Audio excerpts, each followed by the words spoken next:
Hi, everyone. This is Rebecca, and I wanted to say thank you so much for all of you who entered and shared my contest for the Nesting Days Carrier.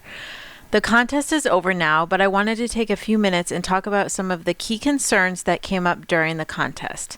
On my entry form, as you all saw, there was a line that asked you to answer a simple question. What is your biggest concern or your desires for your pregnancy and or birth?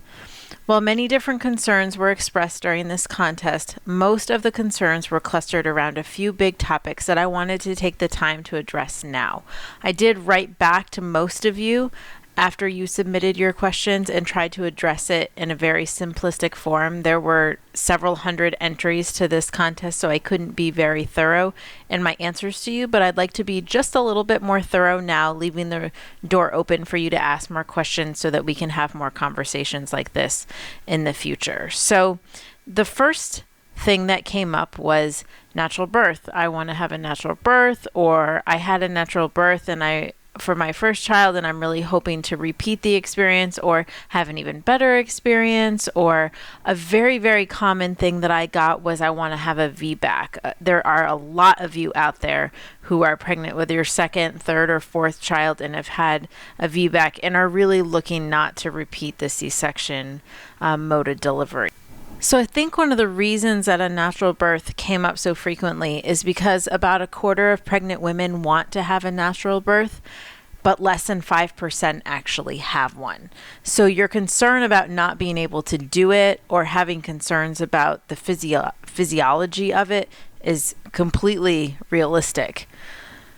But what can you do to be in that 5%? What can you do to actually make this happen? Is there anything you can do, or is it just luck? There is something you can do. You're not going to ever be guaranteed 100% to have a natural birth, but the biggest thing that you can do is to get yourself educated. Take a class, work with a doula, understand what is normal, what the consequences are of different interventions used in obstetrics, and different relaxation techniques. Much of childbirth is mental, and staying focused mentally is essential. Education is a huge piece of being able to be successful because it arms you with the information that can make things that normally happen in labor less scary and helps you stay in the game mentally. And that's a huge piece of it. So the perfect example of it is the woman who stays 6 centimeters dilated for 6 hours. If you don't take a class and aren't aware that that happens to about 50% of women, not necessarily the 6 centimeters thing, but staying what looks like stalled for a long time, you would potentially be asking for an intervention. But if you know that that's normal, you're more likely to stick with your plan. You're more likely to say, well, I am uncomfortable, but this is really what I want. And I know this is normal and my baby's tolerating things fine. And so I'm going to proceed. So education is absolutely paramount if natural birth is really something you want. The next most common thing that people expressed a concern over is a no-brainer. Pain. Of course, pain. Pain control, dealing with pain were all common concerns.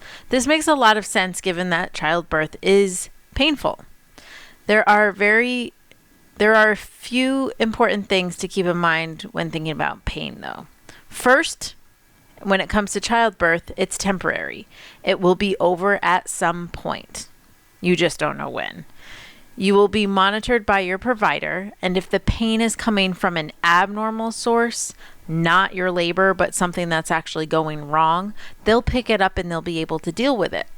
Otherwise, if that's not happening, your pain is all related to your baby passing through your pelvis. If there is such a thing as good pain, this would be it.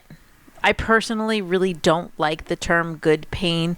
Some childbirth methods use the term good pain, but I don't really like that term because somehow it infers that it's easier to deal with or that you can't complain about it because it's quote unquote good. Dealing with the pain is mostly mental, and deciding ahead of time that you're going to give birth without medication unless complications arise can go a long way to mentally preparing for this event. Also, practicing relaxation with your partner or whoever your birth support person is going to be is really important to learn physically how to relax. Physical and mental relaxation are both huge pieces to dealing with pain in childbirth. The next thing that I got a handful of questions about is induction. So, induction is a problem because it alters the course of labor from the very beginning. You're getting induced because your body is not naturally going into labor, and induction is done for several reasons. One is that you carry too long in the eyes of the physician. Maybe you're 41 or 42 weeks. You may be induced because of the size of your baby. You may be induced if they're concerned about placental issues. And all of those, depending on the situation, may be perfectly sound reasons to induce, but induction is overutilized and is done often when it's not really necessary. So it's a problem because your body may not be ready to go through labor and delivery just because you're full term. So say you're the person that's being induced at 41 weeks and your doctor says, I don't let anybody carry past 41 weeks and 5 days, and that's where you're at, so we're going to induce you. Your body hasn't gone through labor and delivery for some reason, and it's likely because your body's not ready. So you're altering the process from the very beginning. And starting the process artificially typically leads to many medical interventions. Induction also greatly reduces the chances that you'll be able to have an unmedicated birth because generally Pitocin is the drug that they use to induce, and generally Pitocin makes contractions longer and stronger than your body would normally produce, which becomes pretty difficult for people to get through without pain medication. Finding a provider that is comfortable, assuming you are healthy and low risk, with letting you carry for as long as possible will help significantly in reducing your odds of induction.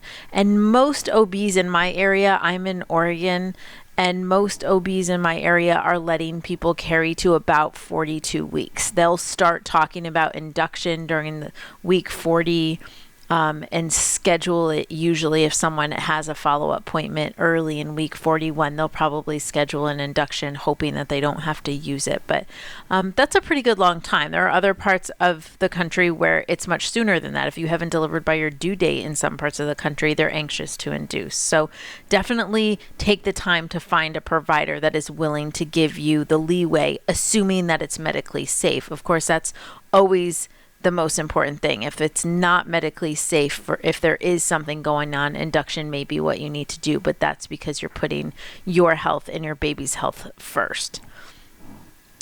Another common concern I got was C-sections, trying to avoid a C-section or trying not to have a repeat C-section. Like I said before, a lot of you are interested in VBAC, so you've been through this C-section thing.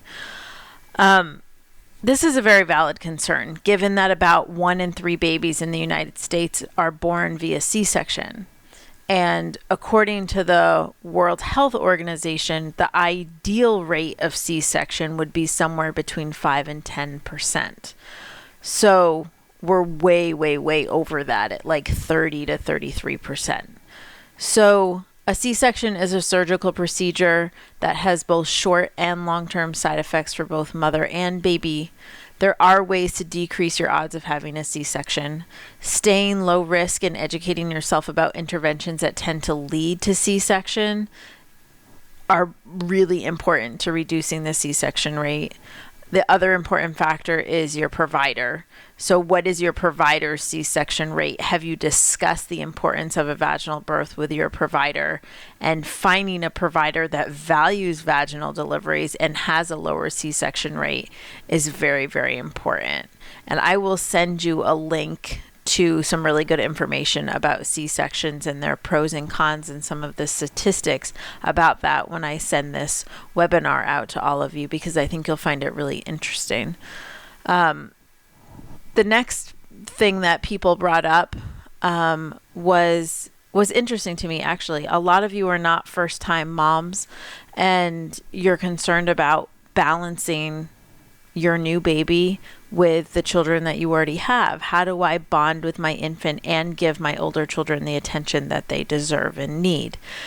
Which is a really valid point. Like I said, a lot of you are welcoming your second, third, fourth, maybe even fifth babies. I was really surprised that this contest drew so many moms that were not first-time moms. I would say 90% of you are not first-time moms, which is really exciting to me, actually. It really shows how much you learn through the process of having a baby and how much you're willing to change each time you go through the process. So anyway, juggling other children along with a newborn is certainly challenging. Preparing the siblings to be ready for the baby and how the family dynamic is going to change is really important. Get them excited about the changes by giving them tasks to help you.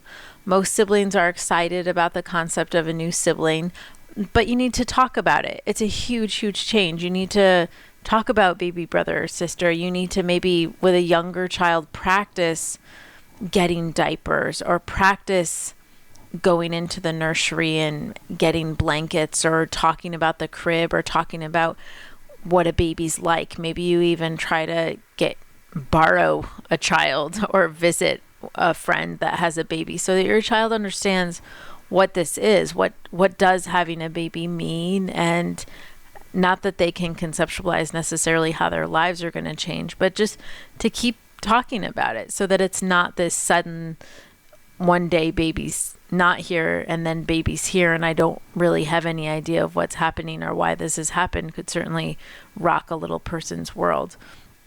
You also really need to make them feel important. And if that means giving them tasks or carving out one-on-one time, it's really important to do that. And of course, if you win this carrier, you can be carrying baby at the same time, which would be very, very awesome. So I wish I could give one to all of you, but we do have a little something special for you at the end of this. So that's exciting.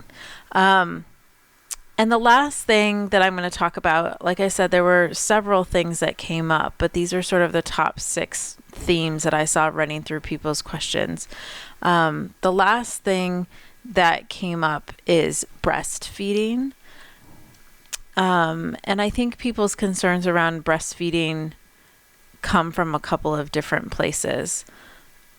Some is the logistics of breastfeeding, whether you're a working mom or trying to nurse more than one baby.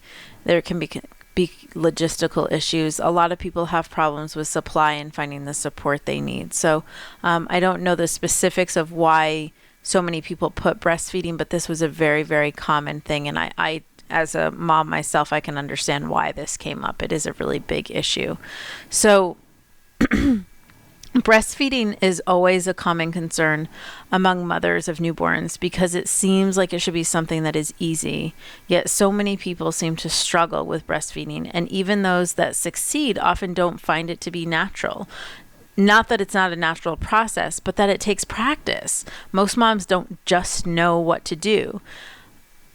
Because of this, the most important thing about breastfeeding to know is that not knowing what you're doing is normal.